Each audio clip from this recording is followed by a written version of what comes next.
Hoje, hoje eu vou te contar a história de um menino que nasceu numa casa de chão de terra, no município do sertão de Pernambuco, que perdeu um dedo numa prensa de metalúrgica, que perdeu a primeira esposa grávida por negligência médica, que foi preso pela ditadura militar, que perdeu 3 eleições presidenciais antes de ganhar a quarta, que chegou ao poder com 80% de aprovação, que foi preso num processo que o próprio Supremo depois considerou contaminado, que saiu da prisão e venceu de novo, e que hoje disputa a reeleição mais acirrada da sua vida. Esse é nada mais, nada menos de que Lula. E entender quem ele é, com todos os seus feitos e todas as suas sombras, é entender o Brasil dos últimos 50 anos. Vamos junto comigo? Esse tem um sabor especial. Então, Luiz Inácio da Silva nasceu em 27 de outubro de 1945, em Caetés, então distrito de Garanhuns, Pernambuco. Sétimo filho de Euridice Ferreira de Melo, a dona Lindu, e de Aristides Inácio da Silva, um casal de camponeses que vivenciou a fome e a miséria na zona mais pobre de Pernambuco. Com o sertão castigado pela seca, o pai migrou para São Paulo antes do nascimento de Lula, arrumando emprego de carregador num armazém de café em Santos. Ao chegar, a família descobriu que Aristides vivia com Mocinha, uma prima de Dona Lindu, com quem formou uma segunda família. Ao todo, o pai de Lula teve 24 filhos conhecidos. Em 52, a mãe, Lula e os irmãos embarcaram num pau de arara rumo a São Paulo. 13 dias de viagem. A infância que moldou o político. Lula parou de estudar após o segundo ano primário para trabalhar e só aprendeu a ler aos 10 anos de idade. Ainda criança, trabalhou como vendedor ambulante, engraxate e office boy nas ruas de São Paulo. Aos 15 anos, tornou-se aprendiz de torneiro mecânico. O acidente que marcou a sua vida. Em 1964, Lula ingressou em uma siderúrgica que produzia parafusos e foi nesse local que sofreu o acidente que levou a ter um dos dedos da mão decepado. Qual que foi a primeira também, fora essa dor, eu acho, né? A primeira grande dor também do Lula ali, né? Acho que podemos considerar que a primeira grande dor em questão de vazão da questão em 69, o então metalúrgico se casou com a namorada Maria de Lourdes. Em 71, Lourdes, grávida de 7 meses, ficou doente. O atestado de óbito diz que ela morreu de coma hepático, provável hepatite, e que o filho teve morte intrauterina. Lula julga até hoje que as mortes ocorreram por negligência médica. Qual que é a família atual do Lula, tá? Lula é viúvo. Lula conheceu Marisa Letícia, também viúva. O casal teve 3 filhos juntos: Fábio Luiz, Sandro Luiz e Luiz Cláudio. Além de Marcos, filho de Marisa, adotado por Lula, e Lurian, filha de um relacionamento anterior com a enfermeira Miriam Cordeiro. Marisa morreu em fevereiro de 2017 após sofrer um acidente vascular cerebral. Atualmente, Lula é casado com a socióloga Rosângela da Silva, a Janja. Aqui, galera, a trajetória pessoal de Lula não é folclore político, muito pelo contrário. É a história de uma grande parte do Brasil. Filho de retirante nordestino metalúrgico, sindicalista preso pela ditadura. Antes de qualquer julgamento político, é preciso entender de onde ele veio para compreender por que ele mobiliza tantas pessoas.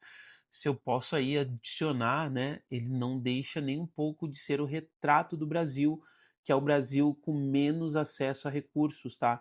Então esse é um ponto, né, que hoje faz parte da maioria dos brasileiros, que é o maior reduto, né, de voto que o partido tem através do Lula. E qual que é a formação do Lula, tá? O Lula não concluiu o ensino formal, ele parou de estudar no segundo ano primário e só aprendeu a ler aos 10 anos de idade. Sua formação veio do chão de fábrica, do movimento sindical e da liderança de trabalhadores, não das universidades. Aos 15 anos, ele fez um curso de torneiro mecânico no Serviço Nacional de Aprendizagem Industrial, SENAI, e foi ali sua única formação técnica formal. Lula é o único presidente da história recente do Brasil sem um diploma universitário. Para seus apoiadores, isso é símbolo de qualquer trabalhador que qualquer trabalhador pode chegar ao poder. Para seus críticos, é uma das fontes de sua desconfiança com o mercado financeiro e com instituições técnicas. Mais um adendo, tá? Se a gente pensar e fazer um comparativo ali, a gente tinha no governo anterior a ele um governo que não entendia de economia e falava que o ministro dele resolveria, né? Sim, pegou um ministro técnico, mas também fica uma linha tênue, pelo menos para mim, quando a gente fala aí do uso político dos adversários, tá? E aqui, galera, eu não tô dando partido para ninguém, né? Eu tô defendendo um ponto de vista olhando o cenário como um todo. Não podemos negar que sim, o Lula é um retrato da maioria dos brasileiros, tá? E vamos entender um pouco da trajetória do Lula para entender como ele chegou aonde ele chegou, né? Em 68, o Lula se filiou ao Sindicato dos Metalúrgicos de São Bernardo do Campo e Diadema. Relutou em filiar-se, pois tinha visão negativa do sindicato. Seu grande lazer era jogar futebol. Foi convencido pelo irmão Frei Chico, militante do Partido Comunista Brasileiro. Em 75, Lula foi eleito presidente do sindicato. Olha só que em 68 a 75, nós estamos falando de 7 anos. Sua fama era de negociador. Circulava do chão de fábrica aos salões da então poderosa Federação das Indústrias do Estado de São Paulo. Não era militante político partidário, mas fortaleceu sua oposição à ditadura quando Frei Chico foi preso e torturado pelo DOI-CODE. As greves históricas. Entre 78 e 80, Lula liderou as greves do ABC Paulista durante a ditadura militar, movimentos que paralisaram centenas de milhares de trabalhadores e desafiaram o regime num momento em que qualquer organização operária era tratada como subversão. A prisão, em abril de 80, outra grande greve do ABC paralisou 330 mil operários durante 41 dias. Depois de uma intervenção federal, Lula, junto com outros sindicalistas, foi preso pela ditadura militar com base na Lei de Segurança Nacional, passando 31 dias recolhido às instalações do DOPS paulista. E ali temos um ponto-chave que é a fundação do PT. Em fevereiro de 80, Lula comandou a fundação do Partido dos Trabalhadores, formado pela classe operária, sindicalistas, intelectuais, artistas e católicos ligados à teologia da libertação, com uma proposta socialista. Em agosto de 83, ele participou da fundação da CUT, a Central Única dos Trabalhadores. Eis, então, a origem do PT. Bom, né, seguindo na batida ali, agora envergando para a vida política, tá? A gente tem aí da derrota à presidência, tá? Em 82, primeiro cargo eletivo do Lula. Em 82, Lula disputou o governo de São Paulo pelo PT, mas não se elegeu. Foi eleito, no entanto, deputado federal pelo estado de São Paulo em 86, com a maior votação do estado, tornando-se uma das principais figuras da Assembleia Constituinte que redigiu a Constituição de 88. Tá, um técnico em metalúrgica, isso, né? Se eu não me engano, participou da Constituinte que redigiu a Constituição de 88. Em 89, a derrota que mais doeu. Lula disputou a presidência em 1989 e chegou ao segundo turno contra Fernando Collor de Mello. Obteve 47% dos votos contra 53% de Collor. As historiadoras Lilian Schirarzy e Heloísa Starling descrevem a campanha contra Lula como suja, com acusações sem fundamento de que ele confiscaria poupanças e desapropriaria imóveis. Entre 1994 e 98, ele sofre 2 derrotas para o Fernando Henrique Cardoso. Lula candidatou-se novamente e foi derrotado por Fernando Henrique Cardoso nas 2 eleições. Em 94 no primeiro turno, já em 98 também no primeiro turno, né? Os 2 no primeiro turno, tá? Ambas com um real recém-estabilizado como maior ativo eleitoral do FHC. Em 2002, a vitória histórica. Na 4ª tentativa, Lula finalmente se elegeu presidente em 2002, derrotando em segundo turno José Serra. Ele tornou-se o primeiro presidente ex-operário da história do Brasil. Em 2006, ele se reelege mesmo apesar do mensalão. Em 2006, Lula conquistou um segundo mandato ao se reeleger, derrotando no segundo turno Geraldo Alckmin, hoje seu vice, com mais de 60% dos votos válidos, mesmo com o escândalo de mensalão em plena investigação. Em 2022, o retorno histórico. Em 30 de outubro de 2022, Lula foi eleito presidente da República com 50,9% dos votos, após concorrer no segundo turno com Jair Bolsonaro. Tomou posse em 1º de janeiro de 2023, seu terceiro mandato. O Lula tem uma trajetória, uma biografia longa, né? É um dos candidatos aí, como até início ali se falou, são 50 anos de história do Brasil, para entender um pouco aí desse contexto. A gente falou um pouco aí da vida familiar, falamos um pouco da vida profissional e aí entramos na questão política da vida profissional. E agora vamos entrar aí num bloco importante, que é o que os defensores apontam, né? Os números positivos de Lula. Bom, vamos começar pelos 2 primeiros mandatos, os mais celebrados, que foi entre 2013 e 2011. O governo Lula registrou a maior média de crescimento do PIB em 2 décadas, em torno de 4,1% ao ano, e o crescimento total ficou em 32,62%. O desempenho superou o do governo anterior de Fernando Henrique Cardoso, que apresentou média de 2,3% ao ano. Durante os governos do Lula, o salário mínimo aumentou 57% em termos reais, a taxa de desocupação caiu 6 pontos percentuais e o PIB real ampliou-se em 37% em conjunto com a redução de desigualdades. O Bolsa Família, que foi reconhecido mundialmente, ele foi considerado um dos principais programas de combate à pobreza do mundo, sendo nomeado pela britânica The Economist como um esquema antipobreza inventado na América Latina que está ganhando adeptos mundo afora. O jornal francês Le Monde reportou que o programa amplia o acesso à educação, que é a melhor arma contra a pobreza, a saída do mapa da fome. 24 milhões de pessoas foram tiradas da insegurança alimentar até o fim de 2023. Em 2024, a taxa de desemprego chegou a 6,6%, a menor desde 2012. O rendimento mensal domiciliar per capita bateu recorde, chegando a R$ 2.020. O índice de Gini, que mede a desigualdade, caiu a menor nível em 30 anos. No terceiro mandato em números, a taxa de desocupação recuou para 6,1, a menor da série histórica da PNAD contínua, iniciada em 2012. O total de pessoas ocupadas no Brasil chegou a quase 104 milhões, sendo 39 milhões com carteira assinada. Em agosto de 2020, o número de trabalhadores empregados era de 82 milhões. O legado da aprovação. Ao deixar o governo em 2011, Lula tinha aprovação positiva de 80% dos brasileiros, que foi o maior índice de um presidente no fim do mandato da história do Brasil, segundo o levantamento CNI e Ibope. E chegamos a um bloco, como já demonstrei em vários outros candidatos, em todos os outros candidatos, que é o que mexe o meu brilho, que a gente vai falar um pouquinho aí das situações adversas, tá? No caso do Lula aí, né, a gente tem um processo mais longo, que é a Lava Jato e tudo que aconteceu. E quando a gente fala desse bloco, a gente fala de um bloco complexo e muito importante para entender o Lula. Não porque ele foi condenado definitivamente, porque não foi. Olha, caraca. Mas porque o que aconteceu ao longo de 6 anos de processo revela camadas profundas sobre justiça, política e poder no Brasil. Vamos lá, caso 1, senhor.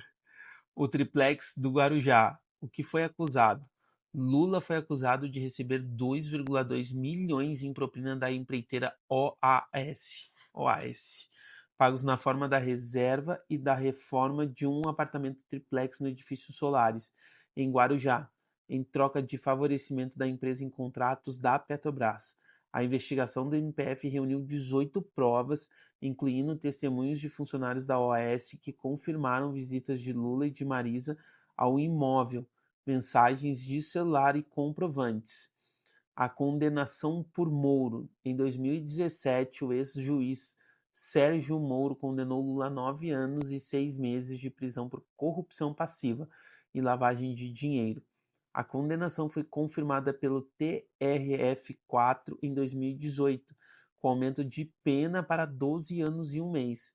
a prisão efetiva. Em abril de 2018, Lula se entregou à Polícia Federal em Curitiba após o STF negar habeas corpus que impediria sua prisão.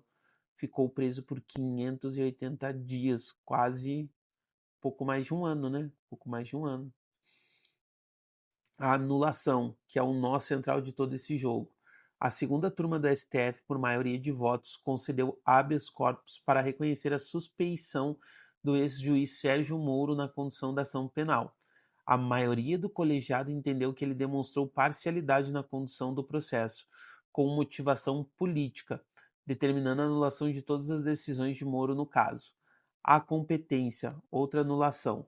O ministro Fachin, relator, entendeu que as denúncias contra Lula nos casos do triplex do Guarujá, do sítio de Atibaia e do Instituto Lula não tinham correlação com os desvios de recursos da Petrobras.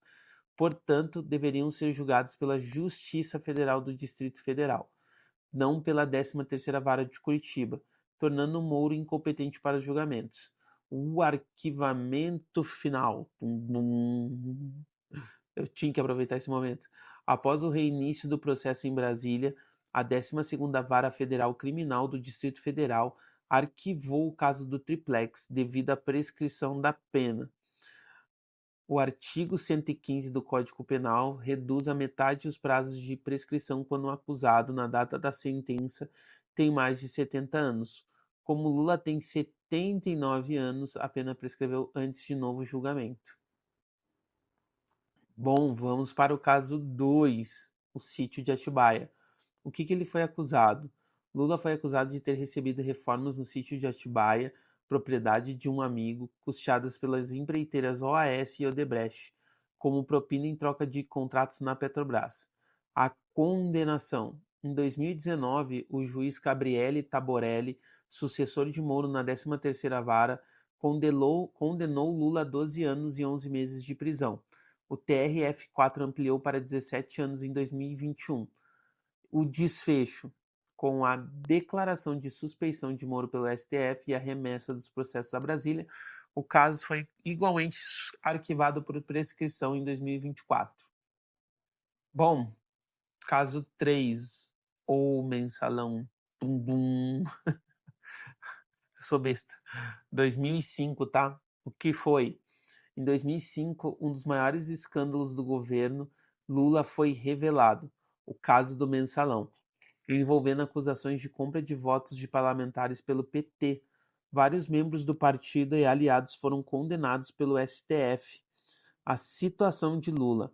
Lula não foi indiciado nem denunciado no mensalão, mas o STF julgou e condenou outros dirigentes do PT, incluindo o ex-presidente do partido, José Dirceu.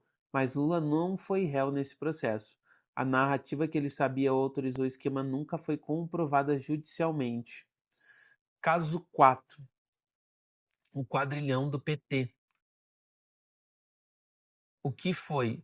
O MPF denunciou que Lula, Dilma Rousseff, os ex-ministros Antônio Pallotti, Paulo Bernardo e Guido Mantega, entre outros, formariam uma organização criminosa. Qual foi o desfecho? Em 2019, o próprio Ministério Público Federal decidiu pela aplicação da cláusula indúbio pro réu em favor dos acusados. Todos foram absolvidos por insuficiência de provas para a condenação. Caso 5. A palestra na Costa Rica. Tráfico de influência. O que foi? Lula foi acusado de tráfico de influência por ter realizado uma palestra na Costa Rica contratada pela OAS. A delação alegava que a participação tinha como finalidade influenciar dirigentes do país a fazer negócios com a construtora. O desfecho. Em decisão da 9ª Vara Criminal Federal de São Paulo, a acusação foi arquivada pela ausência de provas e pela prescrição. Dentro de todo esse contexto, tá? O que ficou sem resposta, que eu acho que é a questão central dessa primeira parte. Tá? Nenhum lado consegue resolver com honestidade. Os processos contra Lula foram extintos por prescrição e por questões processuais, não por inocência declarada no mérito. Isso significa que nenhum tribunal brasileiro disse Lula não cometeu crime. também significa que nenhum tribunal disse Lula cometeu o crime de forma definitiva e válida. As provas existem, 18 delas listadas por Moro no caso do triplex. O juiz que as analisou foi considerado parcial pela STF. O novo julgamento prescreveu antes de ocorrer. O que ficou foi um vácuo, e cada lado preenche esse vácuo com o que quer acreditar. Esse vai ficar longo, mas faz jus, né? Não tem como. E vamos dar continuidade aqui, tá? A gente vai falar um pouquinho de críticas ao terceiro mandato, que é o mandato aí de 2023 a 2026. Bom, vamos começar pelo maior flanco, que é a questão fiscal. Entre 23 e 25, os gastos extras do governo fora das regras fiscais somaram cerca de 324 bilhões. A instituição fiscal independente, órgão do próprio Senado, apontou em relatório que o ritmo de crescimento das despesas públicas supera os das receitas, tornando o cenário insustentável no longo prazo. Em 2023 e 2024, o gasto primário federal aumentou uma taxa acumulada de 12%, em termos reais, segundo economistas. O Brasil possui hoje a segunda maior dívida pública entre as nações emergentes, 87,6% do PIB, segundo o Instituto de Finanças Internacionais. O dólar a 6,30 em dezembro de 2024. Em meio à desconfiança de amplos setores do mercado financeiro quanto ao real compromisso do presidente com a responsabilidade fiscal, o dólar disparou e bateu R$ 6,30 em meados de dezembro de 2024, o que levou o Banco Central a fazer a maior intervenção no mercado à vista de câmbio em 25 anos. Os escândalos no governo. A segunda onda de mudanças no governo Lula foi marcada por escândalos. Denúncias de assédio sexual contra o ministro dos Direitos Humanos Silvio Almeida, demitido em setembro de 24, denúncias de assédio contra a então ministra das Mulheres Cida Gonçalves, fraudes contra aposentadorias e pensionistas e um escândalo de corrupção que levou à reforma ministerial. A relação turbulenta com o Congresso. Desde que voltou ao Planalto em 23, Lula sofreu uma série de derrotas no Congresso Nacional. O Legislativo derrubou o veto ao PL da dosimetria, que reduz penas dos condenados pelo 8 de janeiro, barrou a indicação de Jorge Messias para o STF e derrubou decretos que reorganizavam estatais e rejeitou a agenda ambiental em múltiplos pontos. A crítica à governabilidade. A reforma ministerial serviu para acomodar os partidos do Centrão e atender os desejos dessas siglas, prática que os opositores chamam de fisiologismo e que questiona se a governabilidade está sendo comprada às custas de princípios programáticos do PT. Vamos às pesquisas, galera. Então, o Quaest, agora em abril de 2026, traz aí que Lula lidera o cenário estimulado do primeiro turno com vantagens de 5 pontos percentuais sobre Flávio Bolsonaro. Já na simulação de segundo turno, Flávio aparece numericamente à frente de Lula, mas os dois ficam empatados dentro da margem de erro de 2 pontos percentuais. Nos outros cenários de segundo turno, Lula venceria Ronaldo Caiado, Romeu Zema, Renan Santos e Augusto Cury. O cenário eleitoral. Lula entra na disputa de 2026 como o candidato mais conhecido e com maior base eleitoral consolidada do país, especialmente entre os mais pobres, mulheres e o Nordeste, mas enfrenta rejeição crescente entre a classe média, o mercado financeiro e o eleitorado jovem urbano. E o que o Lula aí tem de propostas para 2026, né? O que ele lançou de proposta? Ele não lançou ainda formalmente nenhum programa de governo para 2026, mas seus discursos e o histórico do terceiro mandato apontam os eixos centrais. Economia popular, manutenção e ampliação do Bolsa Família, isenção de R para quem ganha até R$ 5.000 e valorização real do salário mínimo. Emprego e indústria, continuidade do PAC, novo PAC e programas de reindustrialização, com maior participação do Estado na economia. Meio ambiente, posicionamento internacional como líder climático, COP30 em Belém, e 2025 foi um marco dessa estratégia. Em 2025 foi um marco dessa estratégia. Política externa, reposicionamento do Brasil como protagonista no sul global, BRICS e integração da América Latina. Bom, se a gente vai fazer um balanço aqui do Lula, tá? Cara, esse episódio está longo, mas é um episódio bacana, eu tô gostando. Espero que também cheguem até aqui, não desistam e estejam gostando também. Vamos lá, vamos fazer aqui um balanço entre pontos fortes e pontos fracos por tópicos, tá? Quando a gente fala de origem, ele tem uma história de vida que representa milhões de brasileiros, que é aquilo que eu falei, que é o retrato do Brasil. Já na origem, pontos fracos, base emocional pode ofuscar a análise racional da gestão. Em economia, primeiro e segundo mandatos, o PIB mais 37%, o salário mínimo mais 57% real e desemprego menos 6 pontos percentuais.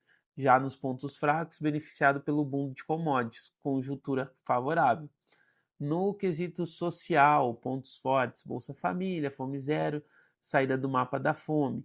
Já como pontos fracos, desigualdade anda muito alta mesmo após avanços. Processos, nenhuma condenação definitiva válida, prescrição. Mérito nunca julgado, vácuo de inocência e culpa. Terceiro mandato, emprego recorde, crescimento econômico, IR isento até 5 mil. Já num ponto fraco, fiscal frágil, dólar a 6,30, escândalos ministeriais. Nas pesquisas, pontos fortes, lidera no primeiro turno, base eleitoral consolidada. E já com pontos fracos, empatado no segundo turno com Flávio, rejeição crescente. Já com o Congresso, governabilidade mantida pelo Centrão, que é o jeito, mas pontos fracos, derrotas constantes revelam fragilidade legislativa. Idade, pontos fortes, experiência acumulada em 3 mandatos. Já como ponto fraco, 80 anos em 2026.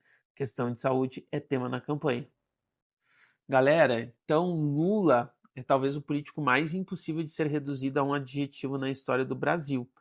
É ao mesmo tempo o presidente que tirou mais gente da pobreza, o sindicalista que desafiou a ditadura, o réu que foi condenado por um juiz considerado parcial pelo próprio Supremo, o preso que saiu da cadeia e voltou ao poder, e o candidato à reeleição mais velho e mais experiente do campo democrático. Seus apoiadores veem nele a prova de que o Brasil pode mudar. Seus críticos veem nele a prova de que o Brasil ainda anda em círculos. Nenhum dos dois está completamente certo, e é exatamente por isso que ele divide o Brasil há 40 anos e vai continuar dividindo em 2026. A pergunta que cada eleitor precisa responder não é se você gosta ou odeia o Lula, é o que você quer para o Brasil nos próximos 4 anos e se ele é ou não o caminho para chegar lá. Ponto, galera. Ponto. Cara, ficou fenomenal esse finalzinho. Bom, galera, uma nota e muito importante que eu já até apresentei no último ali, o dossiê apresenta dados e perspectivas de múltiplas fontes favoráveis e críticas ao candidato. O Fala Aí Política não é cabo eleitoral de ninguém. Nosso papel é te dar a informação para você decidir. O voto é seu e o seu voto é o ponto de partida para a decisão em sociedade. Fica ligado.